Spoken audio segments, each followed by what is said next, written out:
বন্ধুরা, আজকে এই ভিডিওতে দেখাবো মাত্র 7 দিনে গাঁদা গাছের চারা তৈরির পদ্ধতি এবং সেই নতুন চারা গাছ কোন মিডিয়াতে কিভাবে প্রতিস্থাপন করতে হবে সবটাই দেখাবো আজকের এই ভিডিওতে। সামনেই শীতকাল, আর শীতের বাগানে গাঁদা গাছ থাকবে না তা কি কখনো হতে পারে? গাঁদা চারা তৈরির খুব সহজ পদ্ধতি দেখাবো আজকের এই ভিডিওতে। গাঁদা চারা তৈরি করার এত সহজ পদ্ধতি যে নার্সারি থেকে আর কোনো রকম কোনো চারা গাছ কেনার প্রয়োজন পড়বে না। সেপ্টেম্বর মাসে তোমরা যদি একবার এই চারা গাছ তৈরি করে ফেলো, অক্টোবর মাস থেকে কিন্তু তোমরা প্রচুর পরিমাণে ফুল পাবে। তাছাড়া চারা তৈরি করার পর কিভাবে মিডিয়া তৈরি করতে হবে, কোন মিডিয়াতে এই গাঁদা চারা প্রতিস্থাপন করলে খুব তাড়াতাড়ি বৃদ্ধি পাবে এবং সেই গাছে ফুটবে প্রচুর পরিমাণে ফুল। কারণ গাঁদা এমনই একটা ফুল, সেটা আমাদের শীতের বাগান তো আলো করে রাখেই, আবার গাঁদা আমাদের পুজোর কাজেও কিন্তু লাগে। তাই সমস্ত কিছু জানতে হলে আজকের ভিডিওটা সম্পূর্ণ মনোযোগ দিয়ে দেখতে থাকো বন্ধুরা, একটু স্কিপ করো না, স্কিপ করলে কিন্তু অনেক কিছুই মিস করে ফেলবে। নমস্কার, আমি লাবণী, আমার বাগানে তোমাদের সবাইকে জানাই স্বাগত। বন্ধুরা, গাঁদা চারা তৈরি করার জন্য কিন্তু লাগবে মাদার প্ল্যান্ট। তাছাড়া যদি তোমাদের কাছে আগের বছরের বীজ থেকে থাকে তাহলে বীজ থেকেও তোমরা কিন্তু চারা গাছ তৈরি করে নিতে পারো। আমার বাগানে কিন্তু অলরেডি গাঁদা গাছ হয়ে গেছে এবং গাছে ফুলও ফুটছে, তোমরা সামনে দেখতে পাচ্ছ, এটা কিন্তু এই বছরেরই গাছ। তো এই গাছ থেকে আমি কিন্তু ডাল সংগ্রহ করব এবং সেই ডাল থেকে কিভাবে চারা তৈরি করতে হয়, কোন সহজ পদ্ধতিতে চারা গাছ তৈরি করতে হবে সেটা আজকের এই ভিডিওতে দেখিয়ে দেবো। তো চারা গাছ তৈরি করার জন্য দেখো এইরকম সাইজের ছোট ছোট ডাল লাগবে। যে ডালের মধ্যে এখনো কুঁড়ি আসেনি সেই ডালগুলোই আমি এখানে সংগ্রহ করছি। যে ডালের মধ্যে কুঁড়ি এসে গেছে সেই ডালগুলো কিন্তু আমি নেব না। তো কাটারের সাহায্যে দেখো আমি কতটা পরিমাণ ডাল কেটে নিচ্ছি। তো এইরকম সাইজের ডাল আমাদের কিন্তু বেশ কয়েকটা সংগ্রহ করতে হবে। তোমরা যতগুলো তোমাদের হাতের কাছে যদি কোনো রকম কোনো চারা গাছ এই বর্ষায় বিভিন্ন টবে কিন্তু হয়ে থাকে। দেখো আমার এই নাগচম্পা গাছের টবে কিন্তু এটা বৃষ্টির জলের মধ্যে চারা তৈরি হয়ে গেছিল। তো এখান থেকে কিন্তু অনেক একটা বড় গাছ হয়েছে, তো সেখান থেকে আমি ডাল সংগ্রহ করে নিচ্ছি। তো এর আগেও আমি সংগ্রহ করেছি এবং অলরেডি চারা কিন্তু আমার তৈরি হয়ে গেছে। তো আবারও দেখো কত পরিমাণে ডালগুলো বেড়েছে। তো এখান থেকে আমি আবার নতুন ডাল নিচ্ছি, তো এখান থেকেই চারা গাছ হয়ে যাবে। তো একটা গাছ যদি থাকে তাহলে সেখান থেকে প্রচুর চারা গাছ কিন্তু তৈরি করে নেওয়া যায়। তো রক্ত গাঁদা এবং নর্মাল যে দেশি গাঁদা দুটোই আমি এখান থেকে কেটে নিলাম। তো এবার কিভাবে তোমরা প্রতিস্থাপন করবে সেটা দেখে নাও। এই ডালের মধ্যে অনেক বড় বড় পাতা রয়েছে। তো এই পাতাগুলোকে আমি প্রথমে হাতের সাহায্যে কেটে নিচ্ছি। তো তোমরা কাঁচির সাহায্যেও কেটে ফেলতে পারো। পাতা রাখা যাবে না, পাতা যদি মিডিয়ার মধ্যে লেগে যায় তাহলে কিন্তু ফাঙ্গাস লেগে যাবে, পচে যাবে, যার ফলে ফাঙ্গাস লেগে যাবে, ডালটা কিন্তু অনেক সময় পচে নষ্ট হয়ে যায়। তো আমি দেখো সবগুলো পাতা কেটে দিলাম, শুধু মাথার উপরে কয়েকটা পাতা ডগা রেখে দিলাম। তো সবগুলো কাটলে হবে না, বড় বড় পাতাগুলোই শুধু কেটে দিলাম। তো এবার দেখো মিডিয়া হিসাবে আমি দু ধরনের মিডিয়া এখানে নিয়েছি। তো একটা নিয়েছি আমি লাল মোটাদানার বালি এবং একটা নিয়েছি আমি কোকোপিট। দুটো মিডিয়ায় কিন্তু খুব ভালো চারা গাছ তৈরি হয়। তো বালির মধ্যে তো খুব ভালোই হয়, আবার তাছাড়া তোমরা কোকোপিটের মধ্যেও কিন্তু চারা গাছ করতে পারো। তো কয়েকটা দেখো আমি এখানে হোল করে নিচ্ছি। তো এই হোলের মধ্যেই আমি ডালগুলোকে প্রতিস্থাপন করে দেবো। দেখো সবগুলো ডাল আমার রেডি হয়ে গেছে। তো তোমরা যতগুলো ডাল পাবে সংগ্রহ করতে পারবে ততগুলো ডাল থেকেই কিন্তু চারা গাছ তৈরি করে নেবে। তো আমি এতগুলো ডাল কিন্তু সংগ্রহ করে নিয়েছি এবং প্রত্যেকটার পাতা কিন্তু দেখো কেটে দিয়েছি। তো এবার এই ডালগুলোকে আমি এই যে হোল করে নিয়েছি সেই হোলের মধ্যে আমি সবগুলোকেই প্রতিস্থাপন করে দিচ্ছি। তো আগে থেকে তোমরা চাইলে বালিটাকে একটু হালকা ভিজিয়ে নিতে পারো। হালকা ভিজিয়ে নিলে খুব ভালো হয়। একেবারে শুকনো থাকলে পরে জল দিলে গাছগুলো ডালগুলো নড়ে যেতে পারে। তো দেখো আমি কিন্তু হালকা ভেজা ছিল বালিটা, যেহেতু এখন বৃষ্টি হচ্ছে তো হালকা ভিজে ছিল। তো এর মধ্যে আমি হোল করে নিয়েছি এবং বালির মধ্যে আমি ডালগুলোকে প্রতিস্থাপন করে দিলাম এবং উপর থেকে আবারও সামান্য পরিমাণ জল দিয়ে দেবো। তোমরা চাইলে এখানে রুট হরমোন হিসাবে অ্যালোভেরা বা হলুদ গুঁড়ো দিয়ে দিতে পারো, কিন্তু আমি এখানে কিছুই দিলাম না, কারণ গাঁদা গাছ তৈরি করার জন্য বালিটাই যথেষ্ট, রুট হরমোনের কোনো প্রয়োজন পড়ে না। তো এখানে দেখছো অনেকগুলো ডালিয়া চারা বসানো রয়েছে।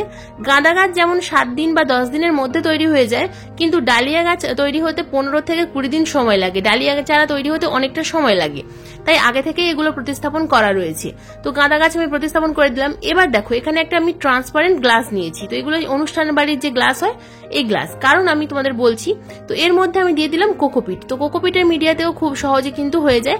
তো কোকোপিটের মিডিয়াতে একটা ডাল আমি প্রতিস্থাপন করে দিলাম এবং উপর থেকে দিয়ে দেবো ভরপুর মাত্রায় জল। ভরপুর মাত্রায় জল দিয়ে দিলে কোকোপিটটা ভেজা থাকবে, যে কারণে ভিজে রাখলে তবে কিন্তু ডাল শিকড় আসবে। তাই যে মিডিয়াতেই তোমরা প্রতিস্থাপন করো না কেন, মিডিয়া যেন সবসময় ভিজে থাকে এবং যে ট্রান্সপারেন্ট গ্লাসটা নিয়েছি এর নিচে কয়েকটা হোল করে নিতে হবে। হোল না থাকলে, যদি হোল করা না থাকে তাহলে কিন্তু ডালটা পচে যাবে। এবার এই যে প্রতিস্থাপন করলাম এগুলোকে একটা শেডের মধ্যে রাখতে হবে, সরাসরি বৃষ্টির জল পেলে হবে না, তাহলে কিন্তু পচে যেতে পারে ফাঙ্গাস লেগে, কিন্তু এর যে মিডিয়া এটা যেন সবসময় ভেজা থাকে। তো বন্ধুরা ঠিক 10 থেকে 15 দিন পর আমরা দেখব যে এইরকম ভাবে কিন্তু চারা গাছ তৈরি হয়ে গেছে এবং গাছেরও খুব ভালো বৃদ্ধিও হয়েছে। তো দেখো এতটা পরিমাণ রুট এসেছে যে আমি বালি থেকে তুলতেই পারছি না, তো প্রচুর পরিমাণে রুট এসেছে। তো রুট আসার পর দেখো কতটা পরিমাণে রুট এসেছে। তো এবার যদি আমরা যে কোনো টবে প্রতিস্থাপন করে দিই খুব সুন্দরভাবে বৃদ্ধি পাবে। তো এই যে গাছগুলো দেখছো এই গাছগুলোর প্রতিস্থাপন করার জন্য প্রথমে তোমাদেরকে নিতে হবে 4 ইঞ্চি অথবা 6 ইঞ্চি টব। তো আমি কিভাবে এই গাছগুলোকে প্রতিস্থাপন করব প্রথমেই তোমাদেরকে দেখিয়ে দেব। তো মিডিয়া হিসেবে আমরা কি নেব সেটাও তোমাদেরকে খুব ভালোভাবে দেখিয়ে দেবো, কারণ গাঁদা গাছ বা শীতের যে কোনো গাছ প্রতিস্থাপন করার জন্য যে মিডিয়াটা রেডি করতে হবে সেটাই হলো আসল। এমন একটা মিডিয়া তৈরি করতে হবে যে মিডিয়ার মধ্যে পুষ্টি থাকে এবং নিউট্রিশন থাকে, যে মিডিয়ার মধ্যে গাছ প্রতিস্থাপন করলে খুব ভালোভাবে গাছের বৃদ্ধি হয়। কারণ গাছ প্রতিস্থাপন করার পর সঙ্গে সঙ্গে আমরা খাবার প্রয়োগ করতে পারবো না, তাই এমন কিছু দিয়ে মিডিয়া তৈরি করতে হবে যে মিডিয়ার মধ্যেই থাকবে খাবার বা নিউট্রিশন। তো মিডিয়া হিসাবে দেখো আমি কি কি উপাদান নিয়েছি। তো মিডিয়া হিসেবে প্রথমেই আমি যেটা নিয়েছি সেটা হলো মাটি এবং কম্পোস্ট। বন্ধুরা আমার যে মাটিটা রয়েছে এটা পুরনো টবের মাটি, যে কারণে এর মধ্যে বালি রয়েছে, তো সেই কারণে আমি কিন্তু বালি নিলাম না, কিন্তু শীতের গাছ প্রতিস্থাপন করার জন্য বালি নিতে হবে, সামান্য পরিমাণ বালি। তো এখানে দেখো সমপরিমাণ মাটি এবং সমপরিমাণ কম্পোস্ট নিয়েছি। তো যেহেতু আমার মাটির মধ্যে বালি রয়েছে সে কারণে আমি আর বালি মেশাচ্ছি না, কিন্তু যদি তোমাদের মাটি এঁটেল মাটি হয়, চ্যাটচ্যাটে মাটি হয়, তাহলে 2 মুঠো পরিমাণ বালি এর সঙ্গে মিশিয়ে নেবে, বেশি নয় 2 থেকে 3 মুঠো পরিমাণ বালি, লাল বালি ধুয়ে ভালো করে পরিষ্কার করে মিশিয়ে দেবে। তো এরপর দিয়ে দিচ্ছি আমি এখানে নিমখোল। তো 2 চামচ মতো নিমখোল আমি এখানে দিয়ে দিলাম। যদি অনেক বেশি মাটি হয় তাহলে নিমখোলের পরিমাণটা আরেকটু বাড়িয়ে নিতে হবে। তো কম্পোস্টের পরিবর্তে তোমরা কিন্তু এখানে 1 বছরের পুরনো গোবর সার নিতে পারো। তো বন্ধুরা মিডিয়াটা খুব ভালোভাবে আমি মিশিয়ে নিয়েছি, এর মধ্যে আমি অন্য কিছুই দিলাম না, তোমরা চাইলে এখানে হাড়ের গুঁড়ো মিশিয়ে নিতে পারো। তো হাড়ের গুঁড়ো না মেশালেও কোনো অসুবিধা নেই, যেহেতু কম্পোস্ট দিয়েছি, আর কম্পোস্ট হলো একটা স্লো রিলিজ ফার্টিলাইজার। এই কম্পোস্টের মধ্যেই রয়েছে প্রচুর পরিমাণে খাবার, তো যেটা গাছকে খাবার প্রদান করবে, এছাড়া মাটিটা ঝুরঝুরে রাখতে সাহায্য করবে। তো দেখো আমি এখানে এই যে গ্লাসগুলো নিয়েছি, এই গ্লাসের মধ্যেই আমি ডালগুলোকে প্রতিস্থাপন করব, চারাগুলোকে। তার কারণ এই মুহূর্তে আমার কাছে এতগুলো টব নেই, তো যে কারণে আমি এই গ্লাসের মধ্যেই তোমাদেরকে প্রতিস্থাপন করে দেখাচ্ছি, এবং কয়েকদিন পরে যখন রুট বাউন্ড হয়ে যাবে আমি এই গ্লাস থেকে সরাসরি বড় টবের মধ্যে প্রতিস্থাপন করব, এবং সেই ভিডিও আমি তোমাদের দেব। তো দেখো এখানে কয়েকটা গ্লাসের মধ্যে আমি বেশ কয়েকটা হোল করে নিয়েছি, এবং যে মিডিয়াটা আমি সরাসরি ভরে নিলাম। এই ড্রেনেজ হোলের মধ্যে কোনো কিছু খোলামকুচি বা কিছুই দিতে হবে না, কারণ মাটির মধ্যে বালি মেশানো রয়েছে, যে কারণে জল দেওয়ার সঙ্গে সঙ্গেই কিন্তু জলটা ড্রেনেজ হোল দিয়ে বেরিয়ে যাবে। তো দেখো আমি গাছটাকে এখানে চারা গাছটাকে প্রতিস্থাপন করে দিলাম। তো এবার প্রতিস্থাপন করার পর এখানে প্রয়োগ করতে হবে সামান্য পরিমাণ জল, মিডিয়াটাকে ভিজিয়ে দিতে হবে। মিডিয়া ভিজিয়ে দেওয়ার পর এই যে চারা গাছগুলো এগুলো কিন্তু আমাদেরকে ছায়া জায়গায় রাখতে হবে, এই মুহূর্তে কিন্তু রোদ্দুরে দেওয়া যাবে না, বা সরাসরি অতিরিক্ত বৃষ্টির মধ্যেও রাখা যাবে না। তোমরা কিন্তু সরাসরি এই গ্লাসের মধ্যে লাল বালি ভরে দিয়ে এর মধ্যে ডাল প্রতিস্থাপন করে দিতে পারো, এর মধ্যেই কিন্তু চারা গাছ তৈরি হয়ে যাবে। তো এই যে গ্লাসটা নেওয়ার আমার উদ্দেশ্য হলো এই যে ট্রান্সপারেন্ট গ্লাস, এর মধ্যে যখন রুট বাউন্ড হয়ে যাবে আমরা কিন্তু বাইরে থেকে দেখতে পাবো, তখনই আমরা এই গ্লাসের মধ্যে থেকে চারা গাছটা বের করে নিয়ে অন্য টবে বড় টবে প্রতিস্থাপন করতে পারবো।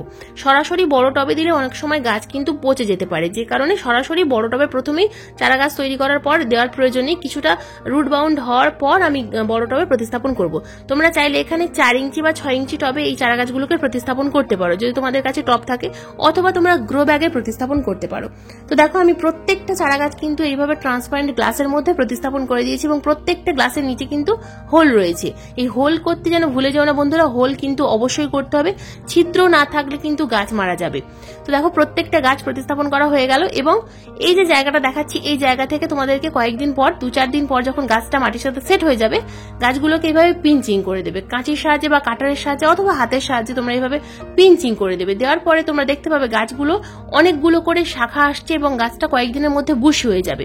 এবং যখনই দেখবে যে এই গ্লাসের বাইরে থেকে রুট বাউন্ড হয়ে গেছে, দেখা যাচ্ছে যে প্রচুর শিকড় হয়ে গেছে, তখনই তোমরা এই গ্লাস থেকে বাইরে এনে অন্য কোনো টবে যেভাবে মিডিয়া তৈরি করা দেখালাম এই একই মিডিয়া তৈরি করে গাছগুলোকে প্রতিস্থাপন করে দেবে। তো সেই ভিডিও আমি তোমাদেরকে দিয়ে দেবো যে কিভাবে মিডিয়া তৈরি করে গাছ প্রতিস্থাপন করতে হয়। তো দেখো আমার গাছগুলো কিন্তু প্রতিস্থাপন করা হয়ে গেল এবং প্রত্যেকটা গ্লাসের মধ্যে আমি কিন্তু জল দিয়ে দিয়েছি, ভরপুর মাত্রায় জল দিয়ে দিয়েছি।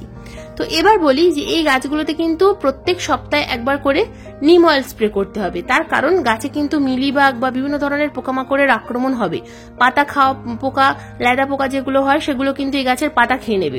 তো নিম তেল প্রতি সপ্তাহে 1 লিটার জলে 2 ml করে স্প্রে করবে এবং ঠিক তার 3 দিন পর তোমরা যে কোনো ফাঙ্গিসাইড, তো আমার হাতে এটা সাপ দেখতে পাচ্ছ, তো এই স্যাপ ফাঙ্গিসাইড অথবা M45 অথবা রিডোমিল গোল্ড, হাতের কাছে যে ফাঙ্গিসাইড থাকবে সেই ফাঙ্গিসাইড তোমরা 1 লিটার জলে 2 গ্রাম গুলে গাছের পাতায় স্প্রে করবে। তো একদিন তোমরা কীটনাশক স্প্রে করবে, ঠিক 3 দিন পর তোমরা ফাঙ্গিসাইড স্প্রে করবে এবং আবার 3 দিন পর তোমরা যে কোনো ব্যালেন্স NPK 1 লিটার জলে 2 গ্রাম এবং 2 গ্রাম এপসাম সল্ট মিশিয়ে স্প্রে করবে।